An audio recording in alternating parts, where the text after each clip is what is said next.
buses, we take them back. You even go to an extent of saying Nigerians gave us money for our liberation. It's true. And I saw some of these videos of South Africans voicing their dissatisfaction, obviously, and the fact that it's quite trending right now, and they're saying that the president must go, although the president has tried to reiterate that he's not opening the doors for all Nigerians, business owners who are willing to come to the country to do business, that we need to give a 5-year visa such that you don't even need a passport to apply for it.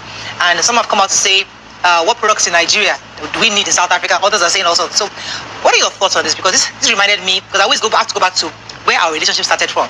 This is, Nigeria is the last person South Africa should do this way. But what are your thoughts? Let me come to you before we go into the history.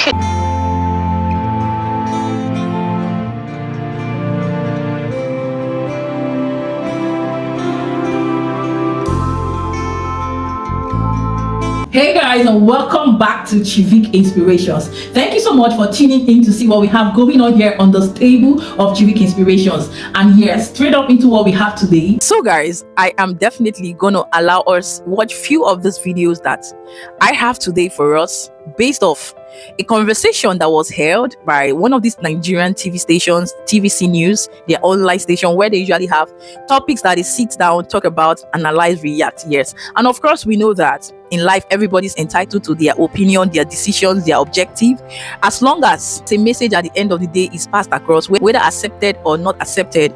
At the end of the day, everybody's opinion is valid, but the fact remains that the truth will always stand out and the truth will always be told. Guys, before I come to give my 2 cents, my opinion, the brutal truth, the bitter truth, I would love us to watch these videos because it is centered on the free visa of Nigerians to South Africa, and as well the uproar of South Africans towards their president for permitting that, for even opening doors for that or rooms for that. It's been trending back to back on the internet, especially here on YouTube. And as well, the free visa passage from the country Ghana, from the past president, yes, the past president, who announced the free visa to countries in Africa. Yes, as long as you are an African, you can definitely travel to any African country without any visa restrictions or hitches, right? And Ghanaians as well came up with their uproar. I will definitely play some few clips that I have here, and I'll come back to give my final verdict, opinion, 2 cents, and input. Let's watch this attentively. Pay attention to details, guys, because there are so many points I'm definitely going to touch here, both from the aspect of South Africa and Ghana, and we'll finally conclude. Let's see. Pay buses, we take them back. You even go to an extent of saying Nigerians gave us money for our liberation. It's true. From the civil servants of Nigeria, monies were deducted from them to support the liberation of South Africa. So today we're in a comfortable place. We say we don't want them. The EFF agrees that we don't want undocumented people in South Africa. How can we say South Africans must get IDs and then welcome people who are not undocumented? Everybody has to be documented so that if any wrongdoing happens, for whatever reason we're looking for you, we need to find your location. Yeah. So we need to find a way. They are here already. You go and put them in Lindela with our state money, which you are saying it's supposed to buy medicine. We pay buses, we take them back. They come back the following day, not next week. So what would be your solution as the year? The solution is let's go and talk. So our hot topic today is about the Nigeria-South African relationship. So there's a hashtag Ramaphosa must go, which is trending on social media as some South Africans have voiced their dissatisfaction with President Cyril Ramaphosa following his recent announcement of a simplified 5-year visa process for Nigerian nationals. The announcement came at a time when relations between both countries have been quite tense, often reflected in heated exchanges on social media. Critics argue that a relaxed visa policy could exacerbate existing social and economic challenges within South Africa. What are your thoughts on this? I would love to hear from Nigerians living in South Africa, Nigerians here, and probably even South Africans. You can call us on 081-0764-1679-090-241-63440.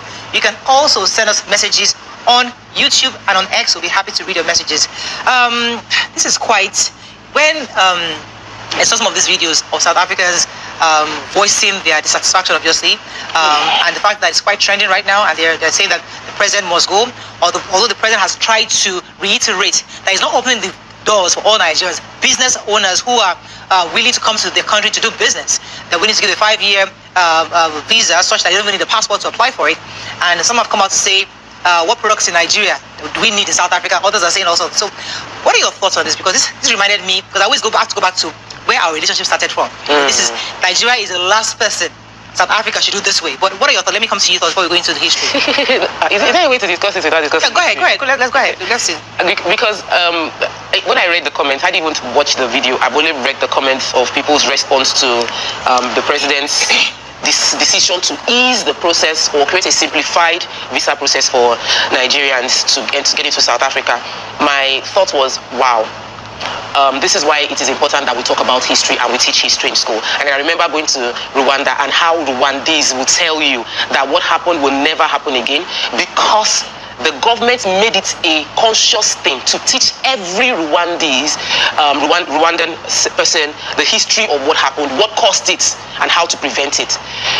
As long as you don't know who you are, you don't understand the history, you don't understand your legacy, you don't understand your genealogy, you don't understand the strength of who you are, you will fall for anybody's, what's the word, propaganda. The majority of people that shared this comment are young, and they have been led to believe that by fighting each other, because we are all blacks, by fighting each other and overcoming one another or forming we're bigger than one another, you will get to shine. I don't shine from Mariah being down. I only shine better when she's shining, and it's extremely important that we Africans tell ourselves the truth because we are all Africans. Once we leave Africa like this, they don't call you Nigerians, so they don't call you South African, they just say Africa. So the South African person typing and tweeting that a president should go because the president is thinking of Africa as one is someone that needs to be educated and just be pitied, not insulted, which is what Nigerians are now doing. I'm like, let's not get into this local fight, it's not worth it.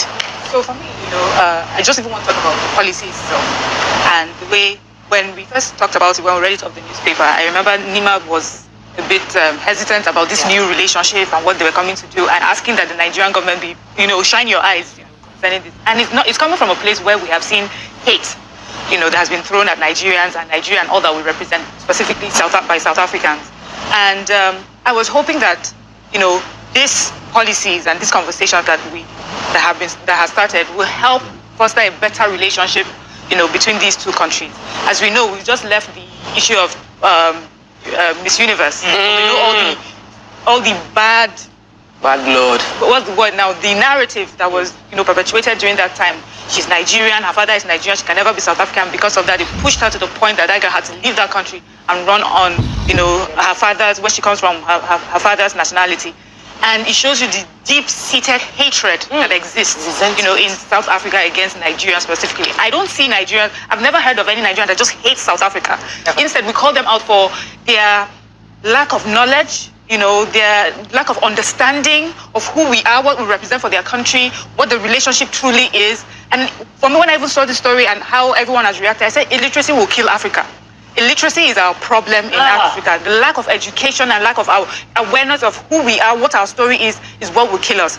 Now, this policy that has been presented, it was not a policy. South Africa did not give that policy because it just loves Nigeria and wants to help Nigeria. It was looking for things for themselves as well, to build their country as well.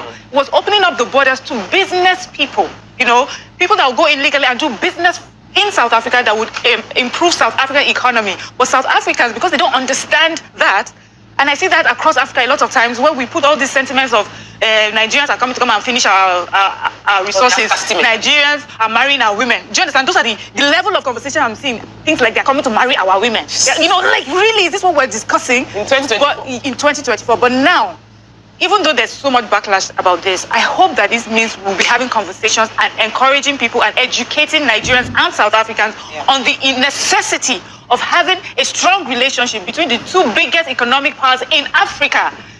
United States and the UK and Canada, they are constantly fostering relationships because they understand what it does for the economy. They understand what it does for when they go to the United Nations and they sit down and they come together and make decisions for their people, for their race. That is how we should start thinking. But the regular African man is thinking about those who are marrying his women and those who are, please. So I just hope that the president does not back down from having a proper conversation to educate his people. Okay, thank you, Mary. This, I expressed I painted this. I know that the South Africans are very emotional people. They are not rational people. I say it with all sense of, Auntie, all sense of responsibility. Qualify it, all the ones yes, online. the ones online. Yeah, okay. because they are not rational people. Their country right now economically is in their need, just as we are. And it's time for trade alliances to help you boost. Our lithium, we can sell it by ourselves. We can actually bring in investors, build the factories, and make the lithium into batteries here and export it. I don't know why we're not looking that way. That's where I have my grievances with our own government here. Why are we always willing to sell our minerals? Why are we not making it into complex products here so that we let go of this talk? You know, if a South African rain fall inside one person's house, an average South African will blame the Nigerian neighbor who opened shop. I saw a video of one woman saying that why are we the ones selling provisions? As simple as that, because what he named as the Nigerian selling, one said to sell used phones that can be bought on Amazon. Or this thing is a Nigerian thing that is stolen phones. If they smoke drugs on the streets of South Africa, it's a Nigerian that caused it. You see it, go hashtag. We've been hashtagging, and they've been hashtagging us for years. From when the entire Bode Thomas was taking over, it's been that hashtag. Xenophobia happens, they hashtag us. And it's much. It would be really nice, as Tokwe said, that more history is taught about how we consider them brothers, how our leaders in the past thought apartheid should end, even though they were one country far away from us. They were not Nigeria, neither were they Togo. Let me build on that, because I was going to go there, because I want sometimes we have to remind ourselves of where we're coming from to know where we're going. And I had to dig up a few facts of where Nigeria stood after many of us heard about the 69 people that were gone dead in South Africa back in 1969 during March, where they were killed, and that's what led the international uprising against apartheid at the time. And for decades, Nigeria led the implementation of sanctions against the apartheid-led government in South Africa. But more importantly, aside from what we're doing in the United Nations and the Commonwealth, a few things I dug up, which I thought was important for us to state here, but not even Nigerians to know, that Nigeria championed the anti-apartheid cause at the Common Health, taking a leading role in economic sanctions against the country. More importantly, Nigerians, let me read it from here. I wanted to read a specific part of it, where it says Nigerian students contributed financially towards the education of black South Africans. The Nigerian High Commission in Botswana issued hundreds of Nigerian passports to South Africans who had fled the country, and even the Nigerian civil servants contributed portions of their salaries to the South African Relief Fund, which supported the anti-apartheid movement and was popularly known as the Mandela Tax. In addition, hundreds of South Africans studied in Nigeria, many of whom went on to occupy key positions in government, private sector, and academia across South Africa eventually. So we were the big brother they needed during that season, because there was absolutely nobody to help to defend them at the Commonwealth. We had the leadership. And aside from what the government was doing, Nigerians themselves, using part of their money to support their black brothers. Now, over the years, for various factors, the relationship was strained for different reasons. But that's what somebody said, that we need to go back to history, because we are more closer than divided. But it's always also good to look at the other side. So I have seen the Nigerian side where we are the big brothers. We are the big brothers, and we deserve some kind of a relationship. However, on the South African side, some have expressed that you've come to our nation. We opened our borders to some of you. Some of you have done some illegal work. Some of you have held businesses that you may hire our own people. That you've also somewhat isolated yourselves from us. So they're both sides. So I have seen there are different issues here from our own side and their own side. It's important for us to find a middle ground. Let me just land on something I was saying. So there's a policy, we had our foreign policy and our African policy at the time that protected them. But there was a Nigerian, so just as you mentioned, a Nigerian, how is this a fellow South African? Yes. Whether South Africa or anybody, Nigeria continued to offer home. What's his name? The former president, Mandela, was housed by Nnamdi Azikiwe in Nigeria here when he needed it. And nobody was deliberately not taught in their schools. So an average Nigeria, the competition started economically when a hustling Nigerian gets on the street in South Africa and makes a living, and you look at him and you just envy him, and you tell your kids false stories about his hard work. Yes. If he comes to your country, because when they came here, South Africans married Nigerians, and Nigerians don't have stories of bad belly to any South African, so we did not pass any to our children. But down there, a lot were passed, and you will see the products online. Look at the last Miss Universe and the drama that followed it. Just the bare fact that she had a Nigerian name. Finish, that was it. Even though she lived all her life with them, nothing. And you will see people uneducatedly talking about it. Are we forgetting that we are blacks? Recently, their president was in Algeria, and on his comments page, on his X page, they were there blasting him for another African alliance. Is it that everything African is bad until it is foreign? I don't understand. Are they by any chance, because they have a white settlements within their country, or white people more in their country than in any other African country? Does it make them white in any way? Because I don't understand the level of thinking that you hate yourself so much you would self-harm yourself. Now, go to the streets. There's a documentary I saw. I think it was a BBC documentary of their slums. Who told you that they are so economically good? It's just that our people like to look for opportunities, even in the worst places. If North Korea said not careful, we entered here. We will change things. We will make things happen there. I don't understand. Okay, I'm going to people. Okay. Okay. So I watched because I want to go and watch Gladiator 2. I watched Gladiator 1, which is a very old movie, and in that movie I saw a royal. I saw the emperor's son, and I saw fear, insecurity, and how low self-esteem can make a man lose the throne. A throne that is yours just because you just demean yourself. And I think that's the lie that a group of people have sold to South Africans, to make them feel fear and insecure about who they are, which is why they will look at every other African as having more advantage. But psychologically, there's basis to that feeling. Because if you have been oppressed generationally for so long, there are places in South Africa you as a South African cannot enter. Yes. And they wrote it that it is not allowed that even dogs can enter this place, but South Africa cannot enter there. So we as Nigerians need to be more compassionate towards South African. They went through a whole lot, and we cannot understand what it is to go through, because I am born free. My grandfather, as in like I am born, I carry my shoulder like Abinaija. We know they carry last. So when somebody like that sees me, who doesn't even is inside the person's DNA, it has shrunk. There's this insecurity. We need to have more compassion, and then we need to work together to help them build confidence. Now, Cyril Ramaphosa is a 72-year-old man. He understands history. He knows what happened. He can have conversations that a 20-something-year-old person on X.com cannot comprehend. The only thing that 18-year-old, 20-something-year-old knows is these Nigerians, they come here and they live large, they spend money, they are fine, they are taking all the things, and so for them, they look at us and they are insecure, and they will go online and type things that Ramaphosa is not thinking about. So we have an assignment as Nigerians.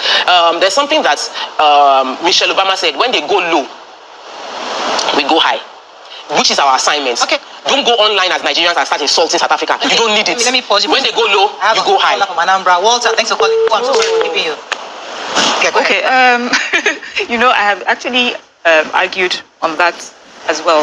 I said that when I read what's his name, Trevor Noah's book, I realized that they were still under colonial oppression in the 80s. I was like, this was just yesterday. The independence was in the 90s. Exactly. So I get that story. Well, until when 2024, enough. It's time for tough love. We need to call them out on their bad behavior. Now, there's a video that's quite viral that I think you sent, where somebody was saying that their president, that's Ramaphosa, is doing this because he's not getting political support from South Africans, that he's afraid of his seat. So he wants to import millions of Nigerians. Uncle, you want to import millions of Nigeria to go and drop in their country so that they can vote for their president. I know that you think that we live under the rocks or something. And I think, tourism is very important. The people that talk like that usually haven't left the shores of their country or haven't even read history books or watched TV. Do you understand? Because if you do, you realize that Nigerians are living comfortably here and they are spread across the world. South Africa is not the only country that the people want to come in and to live. I understand that you have been oppressed for many generations. So you feel that when you're staying in the areas where a lot of black people are, and you see the white areas, because they say that there is a major demarcation between where Africans stay, where the South Africans stay, and where their white colonizers are staying. The economic difference is so glaring and so wide, and so for them they think we that were here were getting little crumbs from these white people. If Nigerians come with their smartness and they are going to get into that community, which they already are because they have houses in those areas as well, and then they feel that is how it's going to stop them from getting anything. We just need now to show them tough love and educate them on what it means for Nigeria and South Africa to come together for the good of the African man in South Africa, in Nigeria, and across Africa. That is what they need to understand going forward. Very short. We're going to come back and continue the conversation and open our phone line. Stay with us. We'll be back. And say nothing. When the image of Africa, and I don't know when the rest of Africa will wake up that these people are criminals. I don't know when is the rest of Africa they're gonna wake up to realize, or they just don't want to speak. You must speak and defend this continent of Africa. Because one nation that is destroying Africa, it is Nigeria. Nigeria is not supposed to be part of African countries. And I can see some of them are going to Ghana to destroy Ghana. Because let me tell you, as we speak now, we don't even know who is a Ghanaian and who's a Nigerian. That's the honest truth, because they're floating Nigeria, Ghana, and doing things and saying things. They're busy going around destroying the image of Ghana. I can tell you even now, there's some people that I thought they were Nigerians, but they're claiming to be Ghanaians. So Ghanaians need to come and speak, because these people are destroying the image of Ghana. Sooner or later, we will be seeing them as Ghanaian, because you cannot keep quiet and let them destroy the image of Ghana. But this is not about Ghana, because I know the majority of Ghanaian people are not like these Nigerian people. But I'm telling you right now, they're destroying the image of your country. So you need to speak out and defend your country. There's another idiot who she's claiming to be, she's a Ghanaian, who's defending Chidima. But today it's not about Chidima. I want to expose these people who are using our identity. So first of all, if I want to analyze that of the ladies talking about South Africans' reaction and how they reacted and how they are taking the whole thing, how they are digesting it at the long run, I would say that I perceived in a nutshell from what these ladies were saying, the typical attitude, characteristics and behavior of some Nigerians, or most Nigerians in a nutshell. Like, if you should pay attention to details, you will listen carefully how these people were trying to enforce their own opinion, their counsel, their advice on South Africans, based on the fact that they were trying to depict the fact that South Africans do not understand history, they do not understand their roots. Like, how can you understand someone's history better than them? You see, if I don't know anything, or if I should not even know anything, I know the fact that, you see, the country South Africa, you see the country Ghana in a nutshell, right, are countries, alongside other West African countries, are countries that know their root, understand their root, and hold their root very, very well. Like I said, very, very well. And that is why nobody can take that from them. Nobody can easily manipulate, nobody can easily convince or thwart their opinions and decisions, right? That is on that. When you say people don't know their roots, and that's why they believe whatever they have believed that makes them begin to act a certain way, I would completely disagree with that. And I see that coming from a place of pride and arrogance, as a typical Nigerian character would display. I was expecting these ladies, in a nutshell, to make a point and stress a point, which I did not see. I did not see at the end of the day, based on the fact that on the other hand, they cited on Chidima's issue and capitalized on one common word, hate and xenophobia, which is one stereotype that most Nigerians have originally, labeled on South Africans, without finding the root cause of where the actions and inactions of most South Africans, when it has to do with Nigerians, not just in a nutshell, is coming from. Now, this leads me to where I was expecting them to touch on, which is fine. At the end of the day, South Africans, Nigerians have, in one way or the other, assisted, supported during the period of freedom fighting and apartheid years, how Nigerians played their role. Our leaders, our predecessors played the role of, supporting each other in their freedom, and support in a nutshell was one of the things that Nigerian leaders back in the days would have done. Guys, I need you to pay attention, because this is a very important conversation. And if you know me, I don't mix words when I say something. At the end of the day, you will see that during that time, our leaders sought for one common goal, which was what? Uniting together, supporting each other. The love was there, the peace was there, the support was there. That was why they could achieve the freedom and the rights that we have today, right? Now, the question will be, where did we get it all wrong? Where did South Africans, where did Ghanaians, as they so claim, that Nigerians are smart, Nigerians are bold, Nigerians are courageous, Nigerians are known for every audacious reasons, every successful reasons, right? We agree.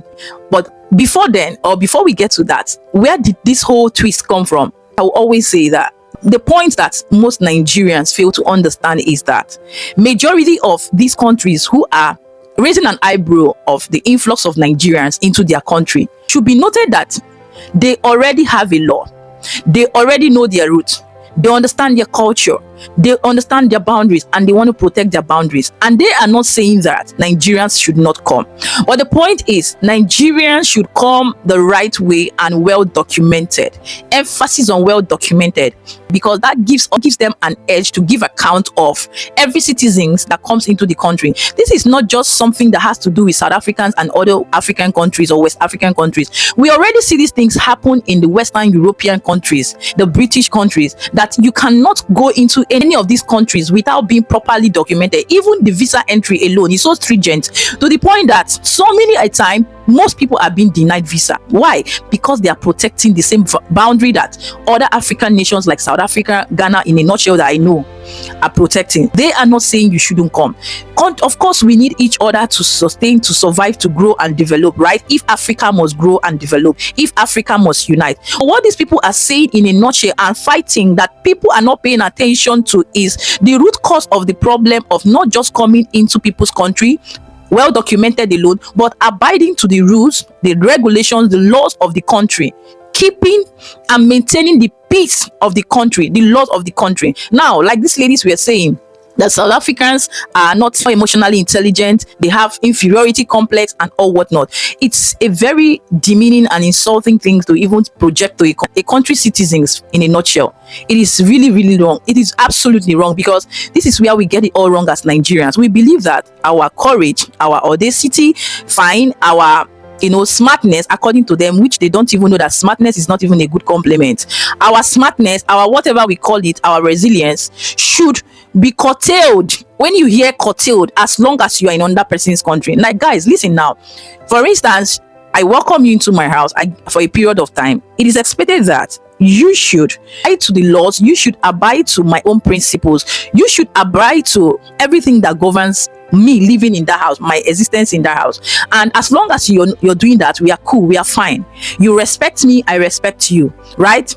But on the contrary, if you breach the law, if you break the boundaries, we will definitely have issues. And when we begin to have issues, it escalates to so many things that most times Nigerians will tag as xenophobia and whatever, without knowing that you are the initial cause of why it resulted to what it became at last, and why things went south and ended up the way it did. So it is a common and practical understanding. And if we say, like we have listened to, that we want to go to other people's country and develop their country, in fact, there is no place that Nigerians cannot go to according to these people, according to Nigerians. It is actually a pity on us that in this 21st century, when our country is suffering from corruption, the amount and level of corruption today, like, it has deteriorated to the point that we all can see the position Nigeria falls into in terms of corruption, bad leadership, harsh and rash economy, corruption to the point that we have so many crimes committed, perpetrated by most Nigerian citizens. When you say few of them, it's a lie. We have almost 50%, if I'm not mistaken, of crime committers from Nigeria, not just back home alone, but taking it out to other people's country. And I hear Nigerians want to, exempt all these things. Why not at the end of the day even emphasize, this was what I was expecting from these women, on all this menace, all this crime, all these loopholes, all this corruption, evil that is being perpetrated in our country and even taken outside the country. Why not even start with that? Start with that. Continue by building your country first. Why are we leaving our country to go and be building other people's country? You see, if you are leaving your country to go and build other people's country, and on the grounds that your country is good enough, is well structured, is well managed, maintained and run, then fine, you will have the courage, the boldness to even talk confidently. But it will be a shameful and a disgraceful thing that you are going outside to teach people, to correct people, to tell people how to live their lives in their own country, in their own space, and yet you have not cleaned up your own mess. Your home is so dirty, and you're going out to tell other people how to live their life. Like, make it make sense at this point, because it's not giving, it's not connecting. The dots and the lines are not connecting, and that's where most Nigerians get it all wrong. Even the worst part is people who are on the media space, twisting issues with sentiment and bias, not saying things the way it's supposed to be said. Reasons best known to them, especially most of this one that we've listened to. I don't want to go in details of the role this media have even played in twisting the objective, changing the narrative to suit their own selfish interest and whatsoever. Yes, I would say it the way it is, because it's high time this media begin to say things just the way it is. Hold ourselves accountable. Pick on the wrongs, the crime and the evil being committed by our citizens. Emphasize on it, follow it up, apprehend them, bring them to book, right? So that these criminals will know that it's high time they begin to change and do better.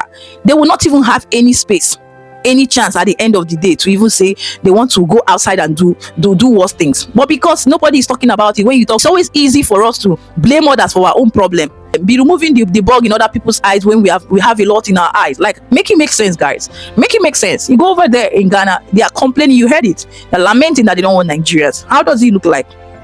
How does it look like? What does it look like?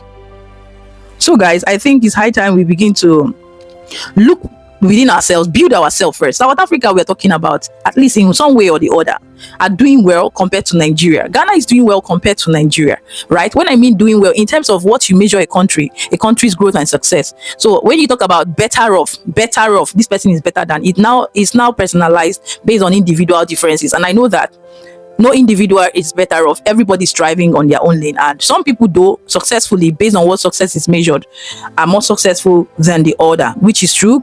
But nation-wise, based on statistics of what it is a country should be rated for or rated with, we should know as Nigerians that we have a long way to go, a very long way to go. And conversations like this should not be centered on sentiment and bias. Chidinma's issue should even be a shame and a reproach to us, because it's like an international embarrassment that up till date they have not even been able to come out publicly to prove the identity of this lady. Today we are hearing this from this said person, tomorrow we're hearing another thing. Even though the parents are responsible for the crime, she's matured enough to be accountable too for a crime committed by her parents, and holding her parents accountable too to come out and defend her curse. And that is what we should be talking about, not cutting through the corners, beating around the bush, guys.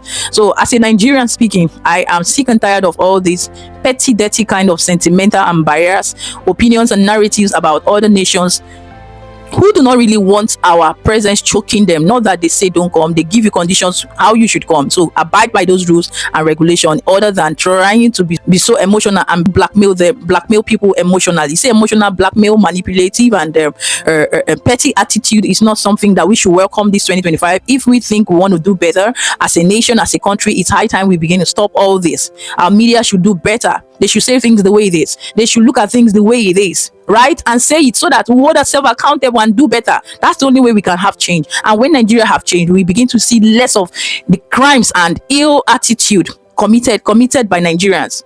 Most Nigerians out there back home, then we'll know that we are getting somewhere, or we are coming up.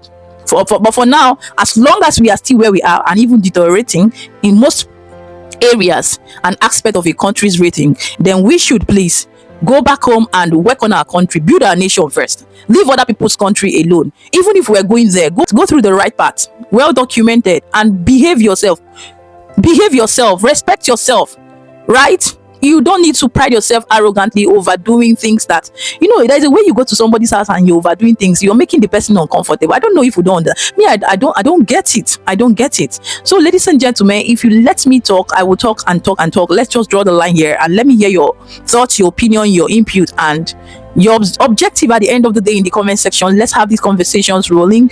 And with this, I would say we've come to the end of this episode. If you are yet to like this video, you like conversations, let me know so that time to time I'll be dropping this kind of matured and reasonable conversations. We talk and dialogue as adults with like minds, rational thinking, understanding, and all whatnot. And yes, like this video if you're yet to share. Subscribe if you just joined here and you like it on here. Do not make it your last. Hit on the subscription button. Share this video so that more people will see whether you're Ghanaian, you're South African, because I've got a lot of Ghanaian, lamenting and rancouring also for the same reason and for the same purpose of illegal entering and not maintaining to the rules and the laws of the country to actually boost and maintain the peace that is already there, is what these people are saying. If Nigerians are going out and at the end of the day are behaving themselves, carrying themselves in the good light, we wouldn't have gotten to where we are today. Things wouldn't have spoiled. We would have maintained the same precedent our forefathers, our forefounders actually left behind. That is where the twist comes, and that's where the whole thing went south.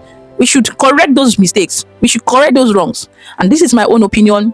I stand to be corrected respectfully and constructively in the comment section. But if otherwise you support this notion, let me know as well in the comment section, and let's continue this conversation. For now, do have a lovely, peaceful, and a successful day. This is me, Chivik Inspiration, signing out. Ciao, ciao.